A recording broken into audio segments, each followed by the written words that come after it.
ku ci am plan Sésame soo demee da nga mën a faj mais sa bopp bu dee métti xam nga ne boo demee ci dispensaire bi su ne man mag laa mu xool ne amul juróomi fukki at dana la def ci yow lu war ci yow ñaanu yàlla sax dem hôpital parce que hôpital mooy fu mujj ci faj bopp wala ay biir yu métti te defar nañ ci ay ëtt fajukaay yi poste santé ku sant xamee nañ nag kii daf ko war a yóbbu ci centre de santé beneen bi ci topp mooy xale bi nga xam ne amagul jur programme mu xale hôpital kaayu xale yi ñaari kër rek la bu ci njëkk mooy benn kayit kooku aussi mën a sukk ndax kii passé juróomi at wala seen bulletin de naissance xale yi këram du fay dara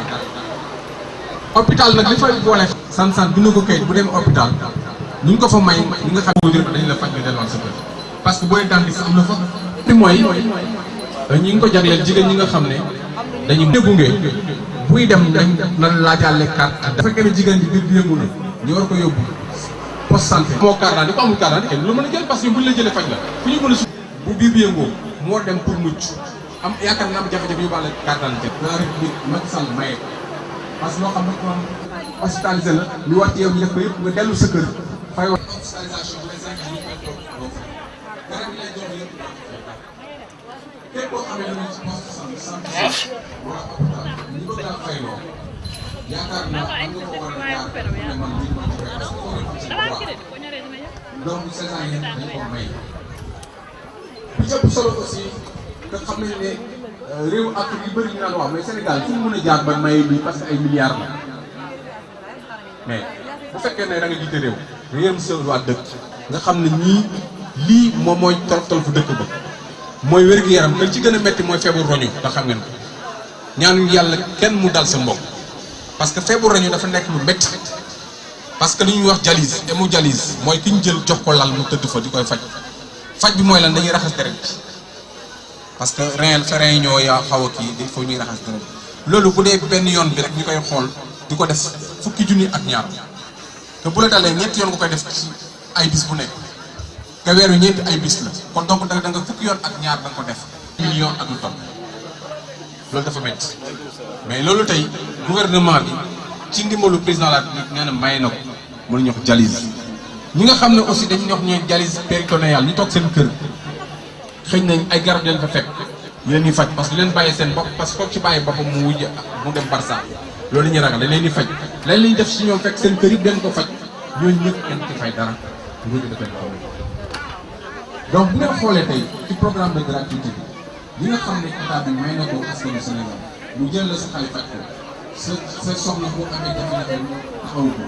man ko amee juróomi mu faj mu fay dara ku am dialyse yaa xam ngay ndaw ni mag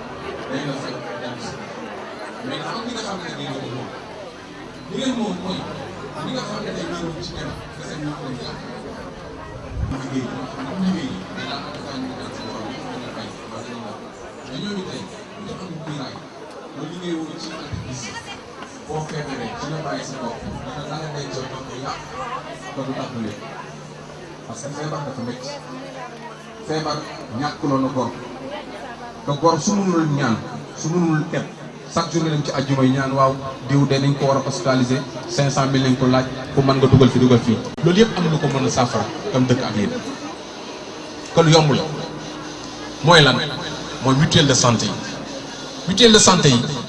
comme nguur gi am na ñu jël en charge yéen tamit leen war a organiser wu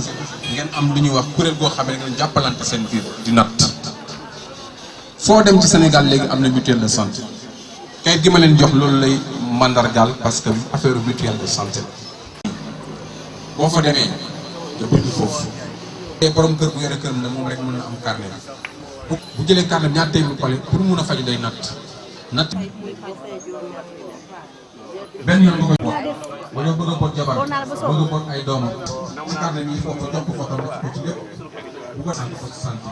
gën a wér dellu këram bu fekkee ne da nga bu la bindalee ordonnance bi ci gën a neex nga pour nga mën am sa garab ñaar téeméer ngay jox te di ko fa jël bu dee junni la yow xaaj bi lañ la ko may. moo sangal kaam benn waaye ne man de dama fay moom xam na li mu xam parce que man fa bokkoon ci mutuelle de santé. ñu ne ko facture li muy fay mu nekk 28 000 francs. 80% soins médicaux yëpp mutuelle bokk. dañ ko mutuelle de santé parce que dem ci mutuelle de santé feebaree rek dañ di faj même boo ci faj ñu faj sa borom. di ngeen doon fii Guinaw Rails Sud fii am na mutuelle de santé bu fi nekk. yaakaar naa su kilifa ñëwee li ci war nañ ko wax ñun.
الحاج عبد العزيز مالك نانا فمرق رسول الله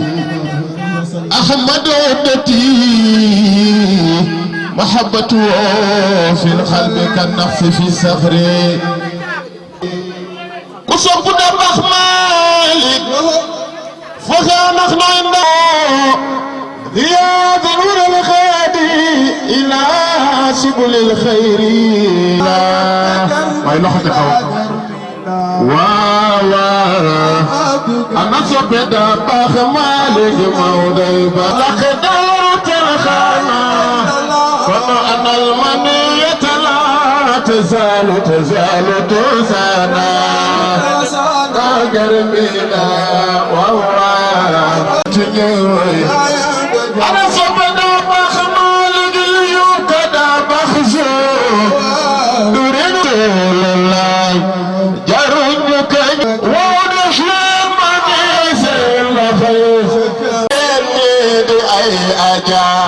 فدن صدر في سبنيو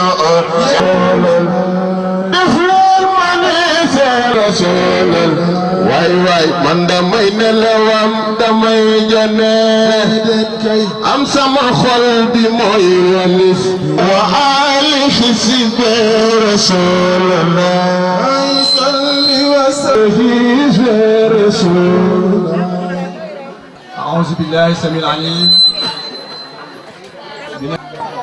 Monsieur le directeur et ceci di dalal jàmm mouvement yi yëpp nga enrôlé tamit sëriñ daara yi 2000 tickets de restauration. ñetteelu poñ bi di li ngeen gis ay kaamil la ñu war a jox tamit sëriñ daara yi. ñeenteelu poñ bi di mu defal ñu du'a fa ñu ñaan. اللهم يا من أظهر الجميل وستر القبيح ولم يعاقب بجريرة ولم يأتك الستر يا عظيم العفو يا أصل التجاوز يا واسع المغفرة ويا باسط اليدين برحمتك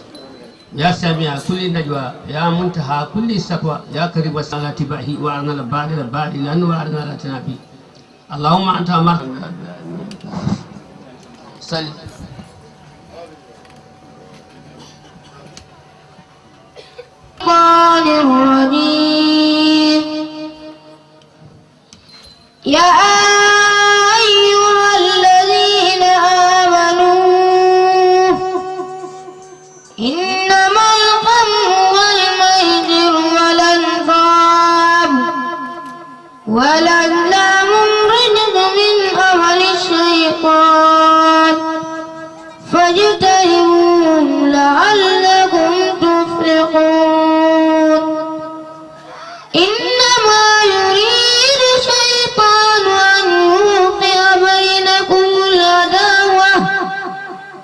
والبغضاء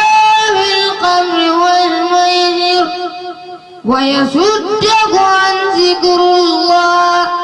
وعن الصلاة فهل أنتم منتهون وأطيعوا الله وأطيعوا الرسول واحذروا فإن توليتم فاعلموا أنما على رسولنا البلاغ المبين ليس على الذين آمنوا وعملوا الصالحات جناح فيما طعمون إذا ما اتقوا وآمنوا وعملوا الصالحات ثم اتقوا وآمنوا ثم اتقوا وأحسنوا والله يحب المحسنين يا أيها الذين آمنوا ليبلونكم الله بالشيء من الشيء تناله أيديكم ورماؤكم ليعلم الله من يخافه بالغيب فمن اهتدى بعد ذلك فله عذاب أليم صدق الله العظيم. Ibrahim kooku mère Thiam moo la ko jox ci alxuraan bu neex bi nga tari léegi nii ñu joxaat beneen ndongo daal خلق فسوى والذي قدر وهدى والذي أخرج المرعى فجعله غثاء نحوا سنغرقك فلا تنسى إلا ما شاء الله. yow ba xam si moom tam mère Thiam moo la jox aywa jazakumullahu khairan sallallahu alayhi wa sallam pak araf lay fay boole alif lam mim am nga ñetti pay alif pay ñuy gërëm di sant autorité yi nga xam ni ñoo am xalaat bi mu nekk xalaat bu yiw nit ñi tey lii rek lañ soxla ci au conseil bi dañuy yëbbante la ñuy wax te defe naa ni si la ñu eggalee affaire boobu et tu feras partie des gens qui vont lutter pour que ça soit un développement. jërëjëf nuyoo bi le président Mayel Thiam représentant maire doyen Malick Diop. ñu nuyu également la jeunesse wax yi lu bëri lu musulta am soo ko gisee sa xol sedd soo bokk amex ci lañ bokk da nga koo gën a yaatal. Allah ci seen biir Mayel dafa tànn cible bi nga xam ne macha allah ñun ñëpp ñu ngi ko doon xalaat mooy les bénévoles et volontaires éternels mooy délégué de quartier ak imam. may loo ko defal te wérul day doy waar ci wetam. bi yàgg nga ne aman na sama soj bi girip la man de mun amul lu ma demee ëpp na loxo nga dem ñu ne mënatuñ laa fay. La manifestation d'aujourd'hui trouve toute sa pertinence dans la vision du président de la République, son Excellence le président Macky Sall, matérialisée par le plan Sénégal émergent dans son axe 2 qui concerne le développement humain. Il faudrait dire que ceci était déjà pris en compte par son programme Yoonu Yokkute, qui était composé de 5 piliers, qui étaient tous motivés par la lutte contre les inégalités sociales. Donc ce même point a été mis en exergue dans le plan Sénégal émergent dans son axe 2, notamment par la mise en place de la couverture maladie universelle. Ce qui se justifie par le fait de la précarité qui caractérise la vie de bons segments des populations sénégalaises. C'est également une marque de considération de la part de son Excellence le Président de la République pour les démunis et les laissés pour compte. Et c'est dans ce cadre-là que nous avons jugé utile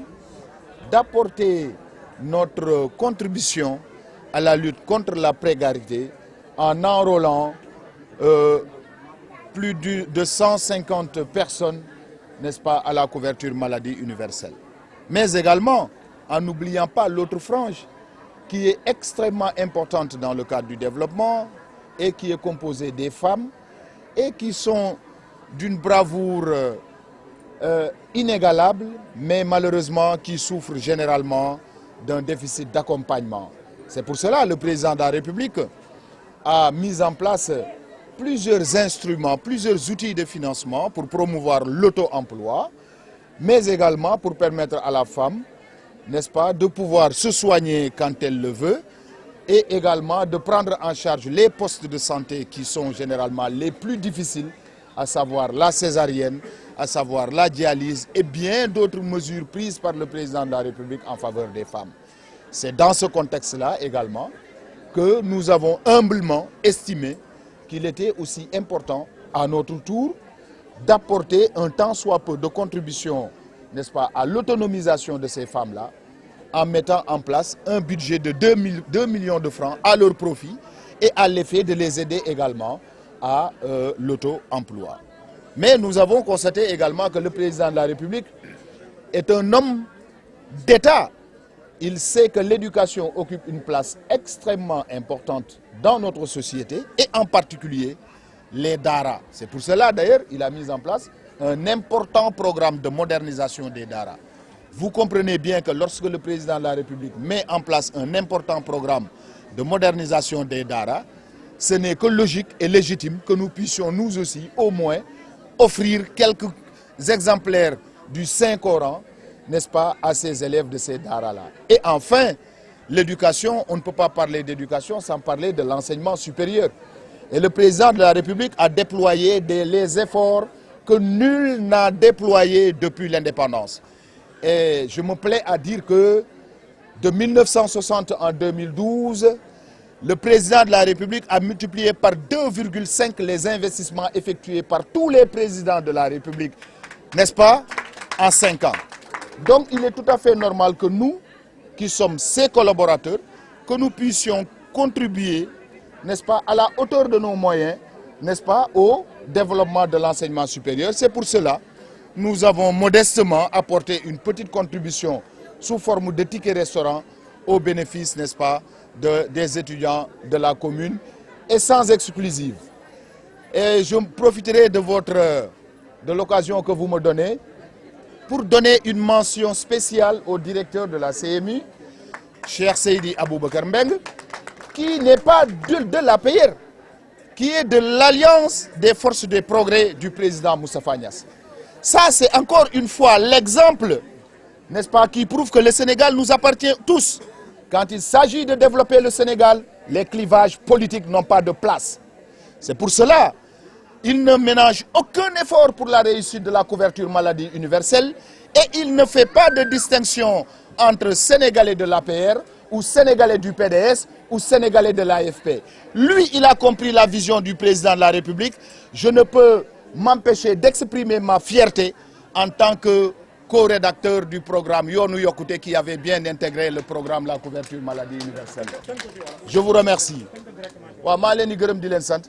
tey woote bi ñu woote tey nekkul lu dul rek wooteeg mbokk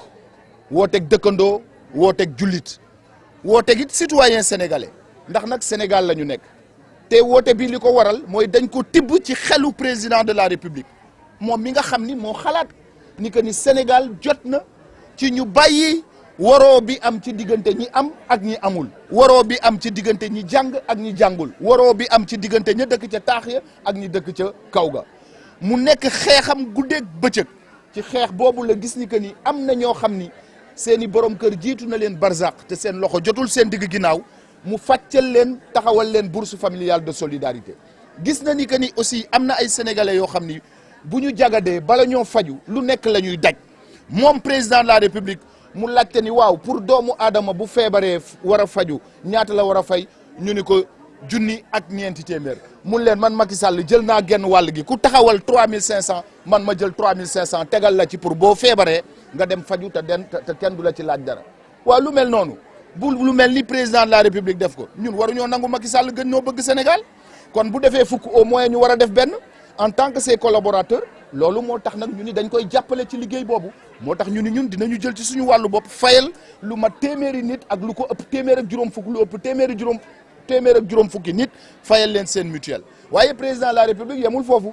dafa bëgg ñu tàggat xale yi mu tàmbalee ko ci daara yi looloo tax mu taxawal programme bu dëgër muy programme boo xam ni modernisation des daara waaw fu président de la république taxawalee programme de modernisation des daara xanaa administrateur war na mën a maye ay kaamilu alxuraan loolu rek moo waral bés bi rax ci dolli également jigéen ñi mu nekk ñoo xam ni dafa soxal président de la république looloo tax mu taxawal le fonds national de crédit pour la femme taxawal na également le réseau femme émergence taxawal na également yeneen i surtout ci gox bii nga xam ni mooy ginnaaw raay am na benn programme bu tudd PIDES boo xam ni Sénégal mi ngi ko liggéey ak Italie ñuy joxali ñuy suqali femmes yi pour que ñu am lu ñu suturloo waaw mais lu mel noonu bu ko président defee xanaa lu mu néew administrateur du parti dana ci dugal loxoom moo tax ñu jël tuuti rek ci li ñu am rek dugal ko ci léegatu jigéen ñi daaneele nag ci étudiants yi mu nekk ñoo xam ni président de la république dafa samp ci seen xol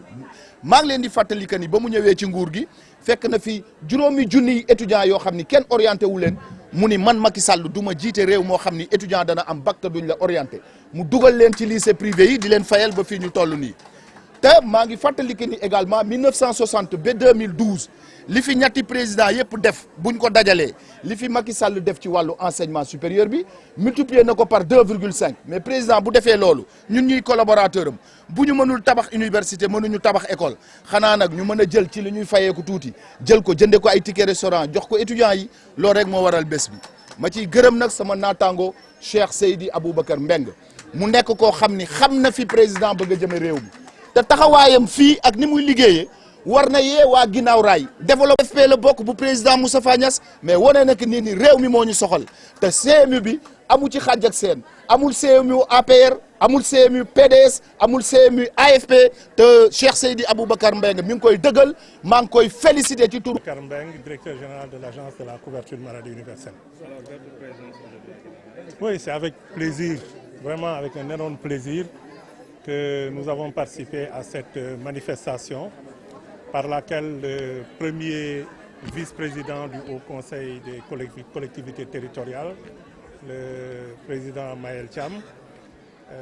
par ailleurs administrateur de l'Alliance pour la République, a initié un certain nombre d'actions dans le domaine social. Actions relatives aux DARA, aux groupements de femmes, aux étudiants, mais surtout pour ce qui nous concerne à la couverture maladie universelle. C'est quelque chose d'extrêmement important pour nous de voir que les autorités à ce niveau s'impliquent dans leur communauté et dans leur collectivité pour appuyer la couverture maladie universelle. La couverture maladie universelle, vous le savez tous, c'est une initiative du président Macky Sall, mais une initiative au profit du peuple sénégalais. Et cette initiative, elle va en se développant. Parce qu'il faut le dire, avant le lancement de la couverture maladie universelle, les enfants de moins de 5 ans payaient les prestations dans les structures de santé. Avec cette initiative, le président Macky Sall a rendu gratuit les soins pour les enfants de 0 à 5 ans dans les postes et centres de santé et a rendu la consultation en urgence et la consultation en référence gratuite dans les hôpitaux. Aujourd'hui, plus de 6 millions de cas d'enfants ont été pris en charge depuis le 1er octobre 2013. Je parle bien de 6 millions de cas, pas de 6 millions d'enfants.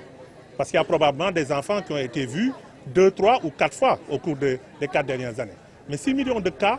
ont fait l'objet de remboursement. Plus de 40 000 femmes ont bénéficié gratuitement de la césarienne. Des femmes qui, pour certaines, sans cette initiative, seraient mortes. C'est cela qu'il faut souligner. En fait, l'initiative du président Macky Sall est une initiative qui a sauvé des vies et des milliers de vies. Gratuité de la dialyse. Sachez que le Sénégal est le seul pays en Afrique au sud du Sahara où la dialyse est gratuite. Il nous arrive quand nous participons à des conférences internationales, chaque fois que nous disons que la dialyse est gratuite au Sénégal, que les gens nous disent non, ce n'est pas possible. Il n'est pas possible qu'un pays africain rende la dialyse gratuite. Nous avons dit que c'est possible dans un pays qui s'appelle le Sénégal et c'est une initiative du président Macky Sall. La couverture maladie universelle, c'est aussi la relance du plan Sésame. Le plan Sésame, c'est une initiative qui existait avant 2012. Le président Macky Sall a considéré que c'est une excellente initiative, mais elle était sous-financée. Et justement, il a refinancé le programme et aujourd'hui, le plan Sésame est mis en œuvre dans tous les hôpitaux du Sénégal. Il s'agit maintenant pour nous d'aller vers l'extension vers les centres et postes de santé pour régler la question de l'équité territoriale, pour que les personnes du troisième âge qui sont à Médina Gounass, à Bakel ou à Pété puissent en bénéficier au niveau de leur poste de santé. Donc c'est une énorme révolution qui est en cours dans ce pays, avec également dans le volet des mutuelles de santé, 674 mutuelles de santé qui ont été mises en place dans les 552 communes du pays. L'objectif qui nous avait été fixé était de mettre en place au moins une mutuelle de santé dans chaque commune. Donc 552 mutuelles. Dieu a fait que nous avons pu arriver à 674 mutuelles de santé avec l'engagement des maires, des préfets, des sous-préfets, des responsables politiques de différents bords. Et c'est l'occasion pour moi de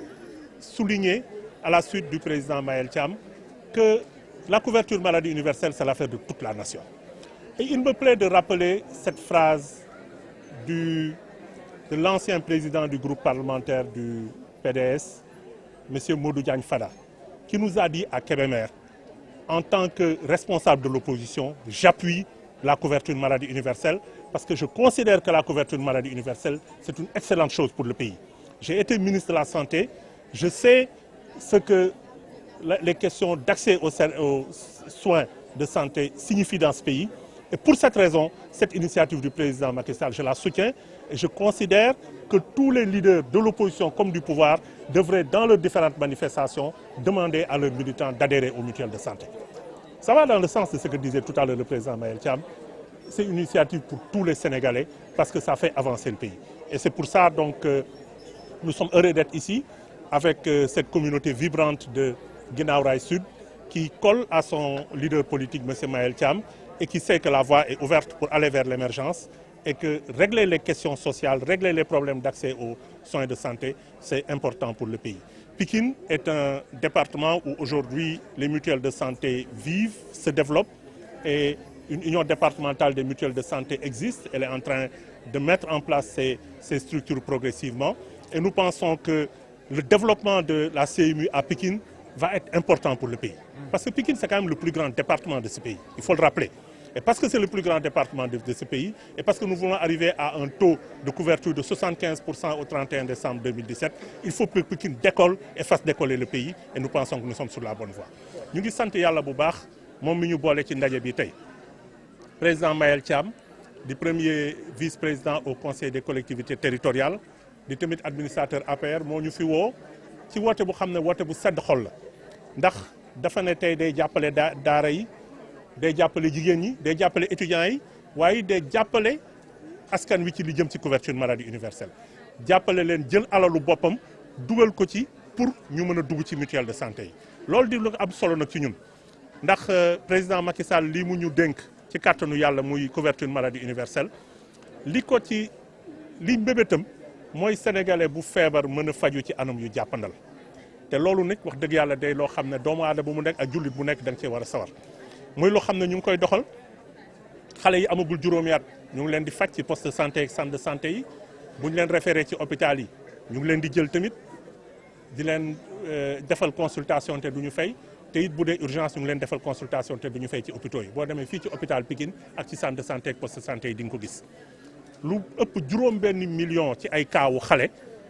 faj nañ leen te remboursé nañ leen lu tax ma ne juróom-benn million cas te waxuma juróom-benn million xale am na ci amaana ay xale yu xam ne ñaar wala ñetti yoon faj nañ leen ci biir kooku ku ci nekk boo ñëwee benn cas lañ koy kii ndax cas yi la ñuy remboursé lu ëpp ñeenti te 40 000 ñeent fukki junni ci ay jigéen defal nañ leen césarienne ci Sénégal depuis 1er janvier 2014 te fay ñu dërëm te ñu xam ne bari na jigéen ñoo xam ne dañ daan accoucher ñu war leen defal césarienne seen xaalis matul ñu faatu président Macky Sall ne loolu du yoon moom moo ko fi jëlee. dialyse ñi nga xam ne dañu am problème mu roñon ñetti yoon ci semaine bi ñu war a setal seen deret raxasaat ko te bu ci nekk ñu war a fay fukki junni ak ñaar loolu kenn attanu ko Macky Sall ne réew nguur gi gàddu na ko Sénégal mooy réew bu ko def ci Afrique au sud du Sahara ak plan Sésame bi nga xam ne mag yu am juróom-benn fukki at jëm kaw mu relancé ko muy loo xam ne wax dëgg yàlla dafa wane ne moom askan wi moo ko ñor askan wee ko tax a jóg. moo tax nag bu fekkee nitam ki nga xam ne dafa bokk ci ñi ànd ak moom di ko jàppale muy Mayel dafa def lii tey ci Guinaw Rail Sud waaye ñun kenn waruñu fee jëkk ndax lii exemple la boo xam ne képp ku ko gis da nga war a jaar ci tànk yi Mayel Thiam jaar pour def lii mu def bu ko ñëpp defee rek incha allah rabi mbir mi dina dox. mutuelle de santé yi nag ñu jox fii ci Pikine Sénégal yëpp commune boo dem léegi ci Sénégal mutuelle nga fa ndax juróomi téeméer ak juróom fukk ak ñaar moo am ci commune ci Sénégal ñu ne ñu woon fexe leen ba lu mu néew fu ci nekk ngeen taxawal fa benn mutuelle yàlla suturaal ñu ba ñu am juróom benn téeméer ak juróom ñaar fukk ak ñeent ci ay mutuelle de santé nit ñi dugg nañ ci ñu ngi ci góorgóorlu mbir maa ngi dox di décoller ndànk-ndànk lépp nag du mën a sotteendoo ci benn fan ndax looy def ci réew dana jafe mais ñu ngi yéeg ñu ngi dox te Pikine aussi affaire baa ngi fi dox di kawe may wax nag waa Pikine di leen ñaax di leen fàttali ne ñoom ñooy département bi gën a rëy ci Sénégal ci wàllu population kon boog objectif bi nga xam ne moom la ñuy mébét am ko di yaakaar pour egg fa ñu ngi ñaan yàlla nañu yàlla dimbali ba Pikine jiitu ci département yëpp ndax bu Pikine xëccee Sénégal rek Sénégal dem bu soobee yàlla jërëjëf